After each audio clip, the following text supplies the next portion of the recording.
त्याच्यावर उपस्थित आलेल्या सतेज दादा पाटील साहेब माझ्या मोठ्या बंधूप्रमाणे आहेत. आदरणीय अमित भैया देशमुखजी, आदरणीय भगीरथ दादा बालके, आज एक मोठा भाऊ आणि एक लहान भाऊ,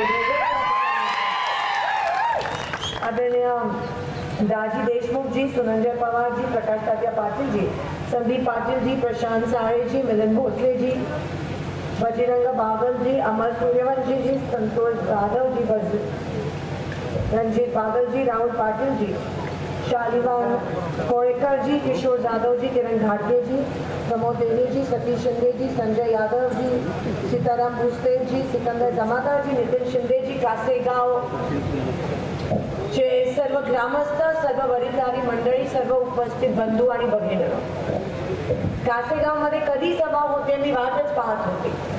मी मागच्या 10 दिवसाखाली मी कासेगावला आलेली, भगीरथ दादांची उणीव जाणवली. आम्ही गावात यायच्या आधी चावडीवर त्या ठिकाणी एक छोटीशी बैठक घेतली आणि त्याच्यानंतर भगीरथ दादा माझं बोलणं अनेकदा झालं आणि आज खरं तर जी वचन आम्ही दिलेले एकमेकांना, त्या वचनाची पूर्तता आम्ही या ठिकाणी करत आहोत आणि म्हणून कासेगावमध्ये ही सभा आदरणीय बंटी दादा आणि अमित दादा यांना घेऊन आपण करत आहोत. मी सुरुवातीलाच भगीरथ दादांचे मनापासून आभार मानते की तुम्ही या महिनेच्या सोबत ही लढाई करत आहात. मला माहिती नव्हतं की जे आपले समोरचे उमेदवार आहेत, मला ह्या सभेची जो दर्जा आहे तो खाली आणायचा नाही आहे त्यांचं नाव घेऊन, पण जे विरोधी पक्षाचे जे उमेदवार आहेत मला माहिती नव्हतं की नाना गेल्यावर त्यांच्या पोट निवडणुकीत त्यांनी अशी भाषा वापरलेली आहे, माहिती नव्हतं. काय संस्कृती असू शकते अशा लोकांची. त्यांनी परवा पण दाखवलं जेव्हा सोलापुरात शोभा यात्रा होती आणि त्यांनी ती घोषणाबाजी दिली, त्याच्यातून तमाम सोलापूरकरांना कळलं की ह्या लोकांची किती विकृत मानसिकता आहे ते आज दिसून आलं. आमचं सोलापूर हे सुसंस्कृत आहे. आमच्या सोलापूरची लोक, मंगळवेढ्याची लोक, हे संतांचं गाव आहे, हे संतांचं शहर आहे. तुम्ही इकडे येऊन समाजामध्ये तेढ निर्माण करता. तुमची हिंमत कशी होते आमच्यामध्ये येऊन आमच्यामध्ये भांडणं लावायची. आता त्यांना दाखवून द्या त्यांची जागा. भाजपचं एकच त्यांचं एकमेव उद्दिष्ट असतो, ते कामाबद्दल बोलत नाहीत. तुम्ही बघताय त्यांची अनेक भाषणं काढा मागच्या 20 दिवसाची. कामाबद्दल भाजपचा उमेदवार बोलतच नाहीये. फक्त धर्म, जात, पात ह्यावरच त्यांची सगळी निवडणूक चालू आहे. त्यांनी या देशाला कीड लावली आहे. या देशाला कीड लावली आहे धर्माची, जातीची, पातीची. तुम्ही नेहमी सर्वधर्म समभावला मतदान केलंय. तुम्ही नेहमी काम करणाऱ्या लोकांना मतदान केलंय. आज भालके नानांनी कधी धर्म, जाती, पातीचं राजकारण केलं नाही. तुम्ही खंबीरपणे त्यांच्या सोबत उभे राहिले, कारण का त्यांनी तळागाळातल्या लोकांची कामं केली आणि हेच भाजपची लोक आपल्यामध्ये येऊन आपल्यातच तेढ निर्माण करण्याचा प्रयत्न करत आहेत. ही कीड लागली ती आपल्याला उपटून टाकून द्यायची. आता दादा म्हणाले की त्यांच्याकडे काही मुद्देच नाही आहेत, ते म्हणतात मोदीजींकडे बघून, उमेदवार कोणी असू दे तुम्ही मतदान मोदीजींकडे बघून करा. अजून किती आपला अपमान करणारी लोक, त्यांना आपली किंमतच राहिली नाहीये. भाजपला लोकांची किंमत नाहीये, भाजपला लोकांच्या मताची किंमत नाहीये. किती अपमान आपण भाजपकडून सहन करणार मला सांगा. ते म्हणतात की उमेदवाराकडे बघू नका. अरे जे उमेदवार तुम्ही मागच्या 2 वेळेस दिले त्यांच्यामुळे तर सोलापूरचं नुकसान झालं. 2 उमेदवार कोऱ्या पाट्या, त्यांनी काही काम केलं नव्हतं, काही अनुभव नाही, तरी मोठ्या मनाने त्यांनी लोकांना मतदान केलेलं. 15 लाखाचं एक आमिष दाखवलेलं आणि त्यावर लोकांनी त्यांना मतदान केलं. आज 10 वर्षानंतर लोकांना कळतं की ते 15 लाखाची मोठी खोटं त्यांचं वाक्य होतं. खोटं मात्र रेटून बोलतात, ती त्यांची परंपरा आहे. आज 10 वर्ष झाले 15 लाख कोणाच्याही खात्यात जमा झाले नाही. त्या उलट महागाईने उच्चांक गाठलाय. 300 रुपयाचं सिलेंडर 1200 रुपये झालाय. रेशन दुकानात माझ्या आया बहिणींना धान्य मिळत नाही. जीएसटीचा राक्षस तुमच्या उरावर बसलाय. त्या खताच्या पोटावर पण 18% जीएसटी. ते हॉटेलमध्ये गेला तर तिथे त्या बिस्किटाच्या पुढ्यावर पण जीएसटी. कांद्याची निर्यात बंद केली, दुधाला दर नाहीये.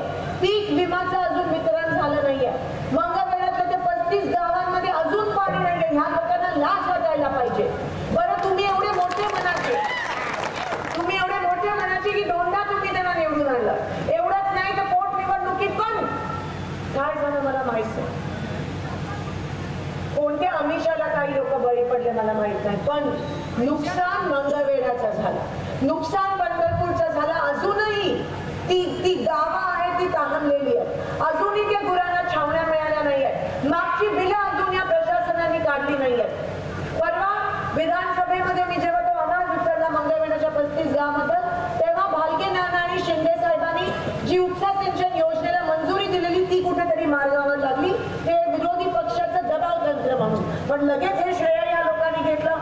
आयत्या वेळात नागोबा यांची क्लासिक यांची पद्धतच आहे.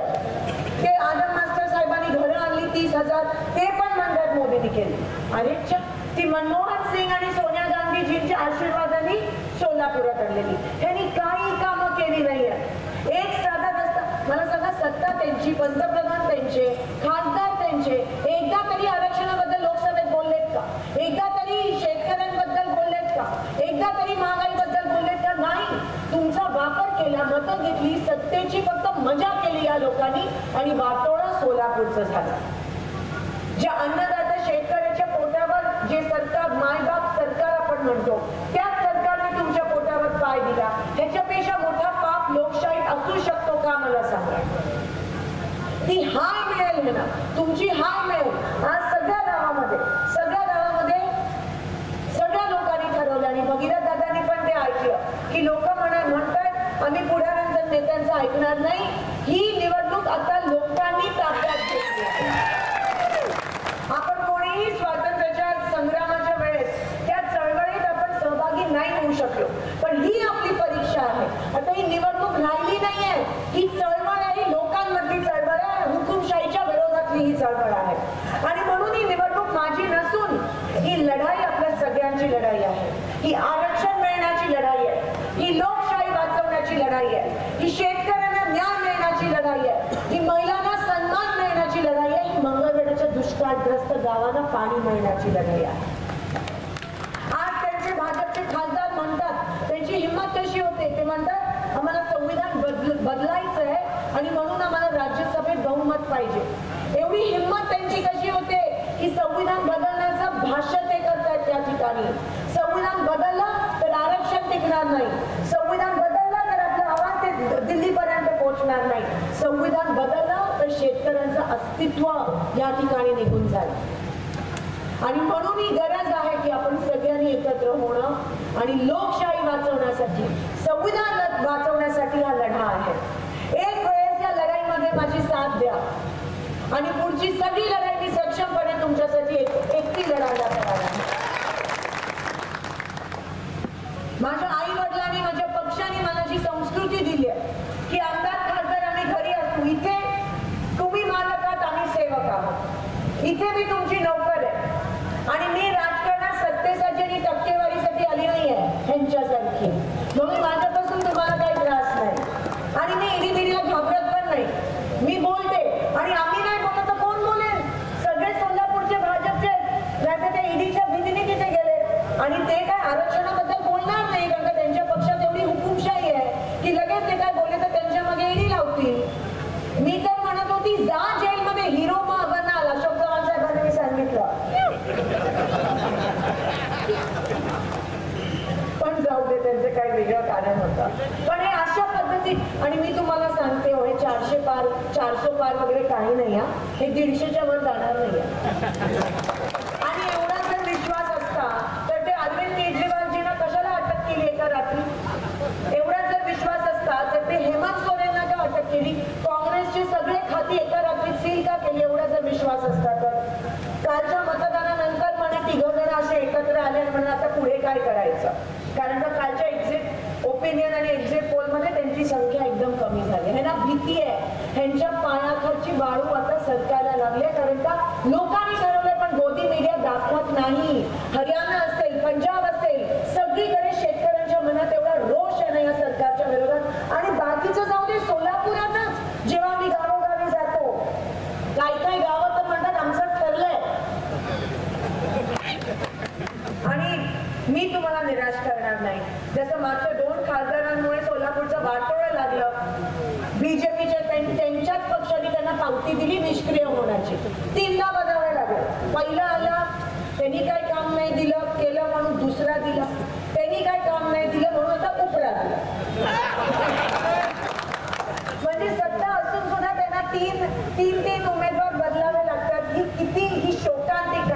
आणि किती अपमान आहे तुमच्या मताचा, तुम्ही विचार करा किती मोठा अपमान आहे लोकशाहीमध्ये त्या मतदानाचा, ज्यांनी त्यांना मतदान केलं.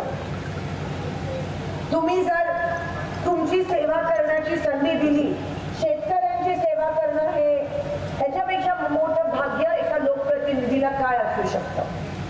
मी 15 वर्ष सोलापूर शहरातून आमदार आहे. मला लोकांनी कामावर निवडलं. मी राजकारणात धर्म जातपात करत नाही, मी कामात विश्वास ठेवते, लोकशाहीमध्ये विश्वास ठेवते. माझ्या समोर एवढे डावपेच होते, पण तरीही लोकांनी काम बघून मला मतदान केलं. माझ्या लोकांनी मला दाखवलं की लोकशाही अजून जिवंत आहे. आता ही वेळ तुमची आहे, तुम्ही दाखवून द्या की लोकशाहीची ताकद काय असते ते त्यांना. आणि मी तुम्हाला शब्द देते की मी वाया घालणार नाही ती संधी, पण जर तुम्ही मला ती संधी दिली त्याचं सोनं करीन, लढीन आणि शेवटी विजय तुमचा झाला पाहिजे हे लक्षात घ्या. विजय हा लोकशाहीचा झाला पाहिजे.